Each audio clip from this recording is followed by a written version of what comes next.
धधकती थी जोर से, तवे की आग तो धधकती थी जोर से। पंचवे गुरु पर ध्यान में लीन थे और चेहरे की मुद्रा को देखते तो लगता था जैसे मखमल की बिछे कालीन थे। और छल्ली छल्ली हो गया छालों से बदन पूरा। अर्जन देव जी वही आसीन थे, हैरान परेशान थी मुगल हुकूमत भी। गुरु जी हमारे शाहीन थे, शालीन थे, हसीन थे, सहीन थे, स्वाधीन थे, स्वाधीन थे, स्वाधीन थे, स्वाधीन थे। गुरु जी हमारे शालीन थे। पहचान के ऊपर जब छाया संकट देश धर्म पे, हिंदू की पहचान के ऊपर जनेऊ तिलक ने किया भरोसा। गुरुओं की कृपान के ऊपर जो शीश कटाकर भारी पड़ गए जालिम मुगल हैवान के ऊपर, तो एहसान गुरु का अमर रहेगा पूरे हिंदुस्तान के ऊपर।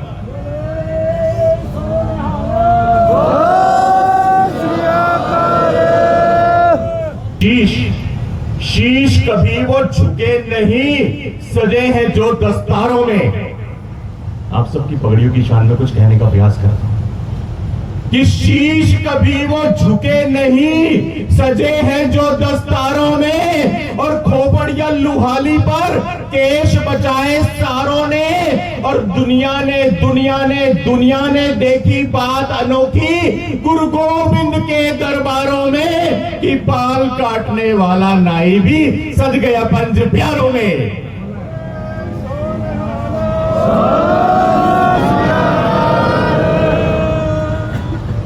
बलिदानों की थाती है ये धरती, संतों वाली है। 1984 में जितने भी निर्दोष मासूम जो नरसंहार हुआ, उन सभी को याद करते हुए, उनकी तस्वीरें अपने हृदय में लाते हुए, अपने जहन में उनकी तस्वीरें लाते हुए, उनके चरणों में प्रणाम करते हुए, जिन्होंने अपने प्राणों की आहुति दे दी, उस एक पागलपन के पीछे क्या कहना, क्या शब्द, इससे बेटर शब्द नहीं मिलता। कवि की कविताएं खत्म हो जाती है बाबूजी, वो शब्द खत्म हो जाते हैं। सिर्फ उनको याद करते हुए कह सकता हूं मैं कि ये हमारी नहीं जाती, ये अंदर से आती है, सिक्की नहीं जाती।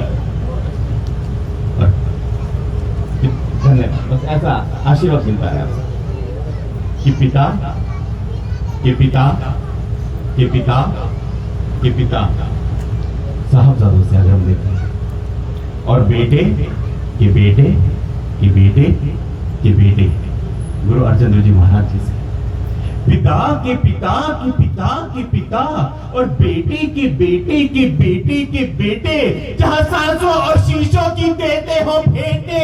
आप ही बताओ संगत जी, उस सिक्की को शब्दों में कोई कैसे समेटे।